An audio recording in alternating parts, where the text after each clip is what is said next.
Good morning, good morning, good morning. Okay, so doing a quick review. I'm gonna try and make it quick anyway. Of the new Ed Gein show by Netflix.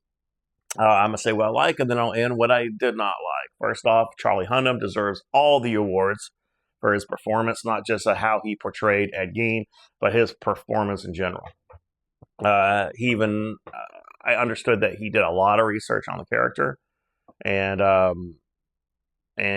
I guess he didn't realize how dark of a character that he was portraying till he was knee deep into the research and developing the character and how he was going to portray him. I know there was a lot. I've heard all the complaints about the voice. The voice didn't bother me that much. I do now. There were for a long time people didn't really know how Ed Gein talked. If you go on YouTube, you can find on TikTok as well. There's a rare interview.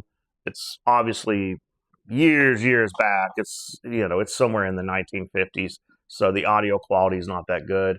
But you can tell he had a very timid kind of shy voice, not as high pitch as they went with. Now I'm alone on an island. Apparently, I'm in the minority here where the voice did not take me out because I heard it. I knew it wasn't exactly how he sounded. It didn't bother me because I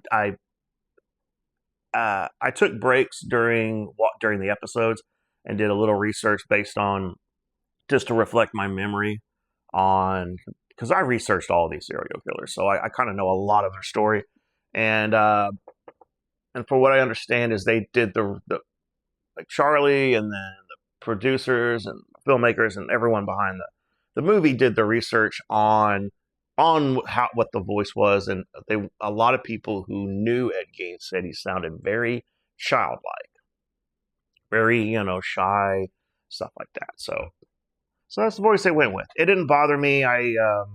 So that's not a nitpick of mine. I did like the Hollywood addition they throw in.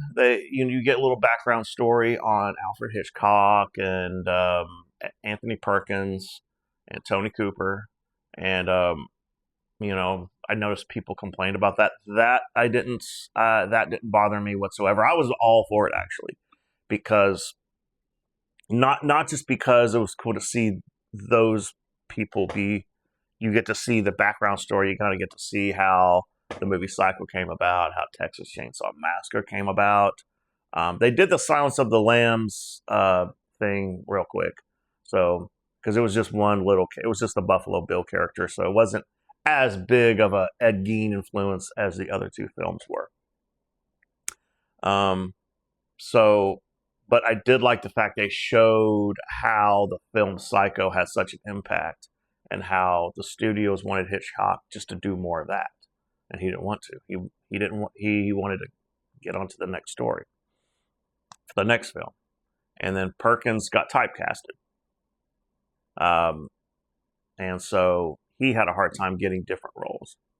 So, like that, very emotional. I would say the show got really emotional. In some parts, I felt like they pushed for the sympathy a little too much, because we are talking about somebody who did kill people and did do horrible things to their bodies after they were already buried. But they do a nice deep dive in the psychological abuse he suffered from his mother, and they talk about the mental disorder he had, and so the message here really dives deep, and I think that's basically what the Monster series is really aiming for. Is try to do a deep dive into mental illness and saying, hey, nobody is born wanting to do these horrible things. Obviously, there are things, and there's environments in their life that push them to that. Now, that may not be always the case, but more times than not.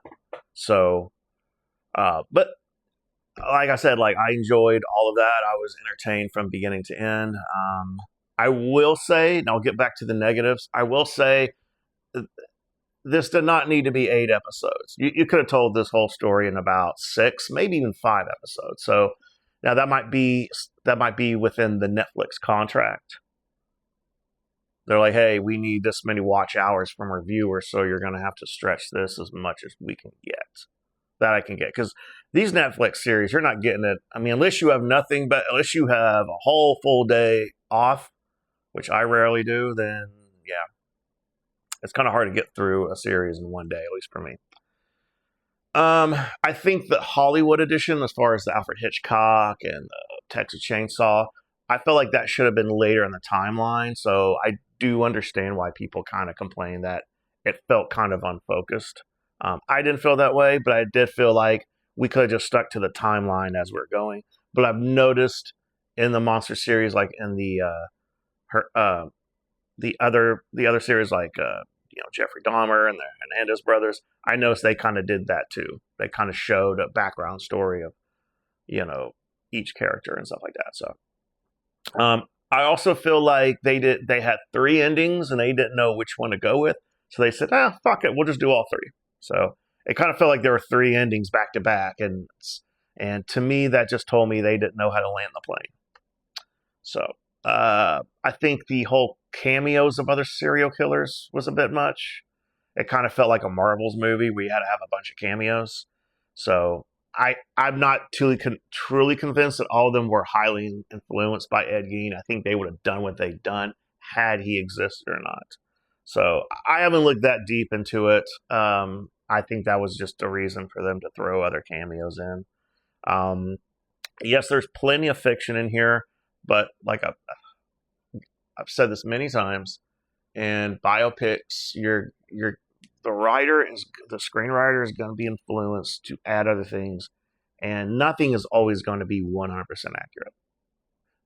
And I'll dive deep on that in another video, but it's just what it is. Like when you are adapting real life or a book or a comic book, you're asking for almost a 4-hour movie. You're asking for a TV show to last 2 weeks and a lot of times things that happen in a book or in a TV doesn't translate to film. That's just how I look at it. So, I can't really think of how much. I mean, I've seen. I know there's been a lot of